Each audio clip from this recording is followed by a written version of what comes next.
আসসালামু আলাইকুম, সবাই কেমন আছেন? আশা করি সবাই ভালো আছেন। আজকে রান্না করব আইড় মাছ, ধুন্দল আর আলু দিয়ে। এ তো মাছটা কেটে ধুয়ে নেওয়া হয়েছে, তারপরে তো আলু আর ধুন্দলটা কেটে পরিষ্কার করে নিয়েছি। তো চুলায় একটা কড়াই বসিয়ে দিলাম, এখানে দিয়ে দিব পরিমাণ মতো তেল। এরপর আমি দিয়ে দিব কিছুটা পেঁয়াজ। তো পেঁয়াজটাকে আমি হালকা ভেজে নিব।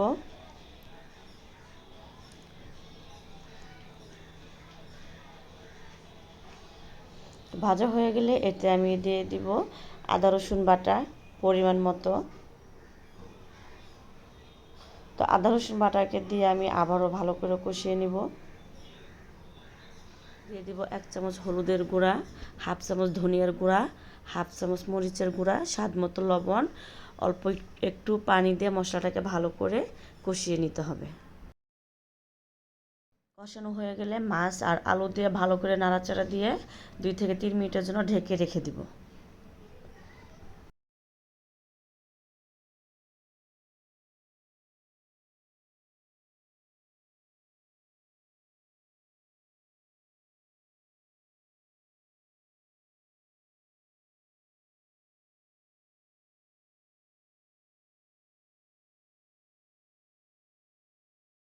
মাছগুলো কষানো হয়ে গেছে, এবার মাছগুলোকে আমি উঠিয়ে রেখে দিচ্ছি।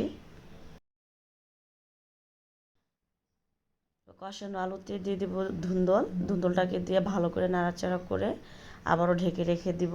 এভাবে আমি ঢাকনা তুলে আরও 2-3 বার নাড়াচাড়া করে দিয়েছি। তো ধুন্দলটা নরম হয়ে যখন পানি উঠবে তখন এর মধ্যে আমি দিয়ে দিব মাছ। এখানে কোনো পানি দেওয়ার প্রয়োজন নাই, ধুন্দলটা এমনিতেই পানি ওঠে। তো ভালো করে মাছগুলো দিয়ে আমি আবারও ঢেকে রেখে দিব।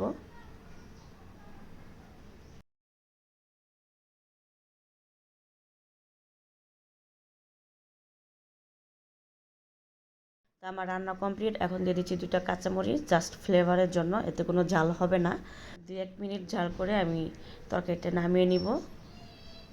তো এতক্ষণ ভিডিওটা দেখার জন্য অসংখ্য ধন্যবাদ। সবাই ভালো থাকবেন, সুস্থ থাকবেন। আল্লাহ হাফেজ।